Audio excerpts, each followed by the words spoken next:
নামাজের পরে ডিপজল সাহেব এলান করতেছে এইভাবে, ইনশাল্লাহ ভাই বাকি নামাজের পরে মসজিদে ইমানে কিনের কথা হবো, ওই মুসল্লি তোরা অগতে বউবি, নাইলে কিন্তু ছান্ডে বান্ডে কলস বেড়া দিব, কয়া দিবাল আছি। যাই হোক, সে তার মতো করে এলান করে গেল। এরপরে মিশা সদাগরকে বললো যে আপনি একটু কালেমার পয়েন্টটা আপনার মতো করে সুন্দর করে আলোচনা করেন। মিশা সদাগর কালেমার পয়েন্টটা আলোচনা করতেছিলেন এইভাবে, আমরা দু চোখে যা কিছু দেখি আর না দেখি সব আল্লাহর সৃষ্টি মাখলুক।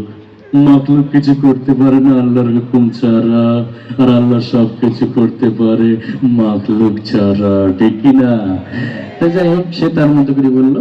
এরপরে ডিপজলকে বললো যে আপনি একটু নামাজের বিষয়টা সুন্দর করে বুঝাই দেন। ডিপজল নামাজের বিষয়টা বুঝাইতেছে এইভাবে, ও আল্লাহ রাসূল যেমতে যেমতে নামাজ পড়ছে আর সাহাবীও শিখাইছে অন্তে নামাজ পড়তে বোঝো নাই মাসলাটা দুধু খা এই মাংসা আরে নামাজ শিখাই দিবি। যাই হোক, সে তার মতো করে বললো।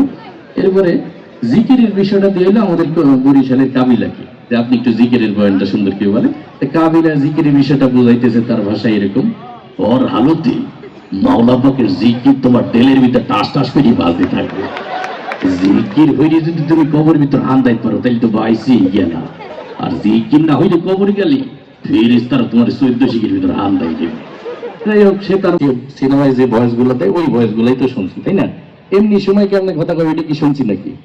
আমি আর কি ওই ধারণা প্রসূত ভাবলাম যে তারা যদি দাওয়াতের কাজে আসতো হয়তো এইভাবে তারা এই কথাগুলো বলতেন। ওই দৃষ্টিভঙ্গি নিয়ে আমি করছি, তাছাড়া অন্য কোনো খারাপ দৃষ্টিভঙ্গি বা তাদেরকে অপমান করা অথবা দাওয়াতে তাবলীগকে ছোট করা এই কোনো দৃষ্টিভঙ্গি না, পজিটিভ একটা ভাবনা নিয়ে করছি।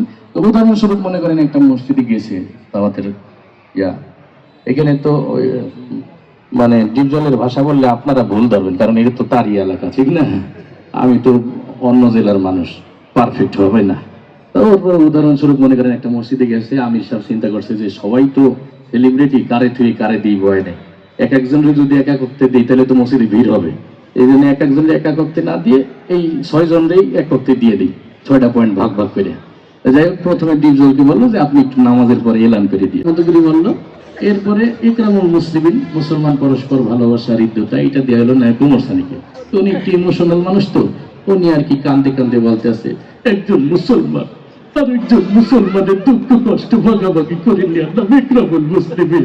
চৌধুরী সাহেব, আমরা গরিব হতে পারি, আপনার মতো বদদিন নই, আমি গত মাসে 3 চিল্লা দিয়েছি। যাই হোক, সে তার মধ্যে করে বললো। এরপরে দাওয়াতে তাবলীগের বিষয়টা দিয়ে হলো নায়ক মান্নাকে, যে তুমি একটু সুন্দর করে বলো। মান্না তার মতো করে বলছে এইভাবে, আমরা আমরা যা কিছু করব পৃথিবীর কোনো মানুষকে খুশি করার জন্য করব না, একমাত্র আল্লাহ রাব্বুল আলামিনকে খুশি করার জন্য করব। হ্যাঁ হ্যাঁ, আল্লাহ রাব্বুল আলামিনকে খুশি করার জন্য করব, এইভাবে বললো। এরপরে দাওয়াতে তাবলীগের বিষয়টা দিয়ে হলো নায়ক রুবেলকে। নায়ক রুবেল তার মতো করে বলছে এইভাবে, আল্লাহ দিয়া চান, আল্লাহ দিয়া মান, আল্লাহ দিয়া সময় নিয়ে আমরা রাস্তায় বের হয়ে আল্লাহ দিয়া চান মার সময় সঠিক মূল্যায়ন করবি। জেনে রাখিস, তুই যদি আল্লাহ দিয়া চান, আল্লাহ দিয়া মান, আল্লাহ দিয়া সময় সঠিক মূল্যায়ন না করিস, তুই বেঈমান হয়ে মারা যাবি, বেঈমান হয়ে মারা যাবি।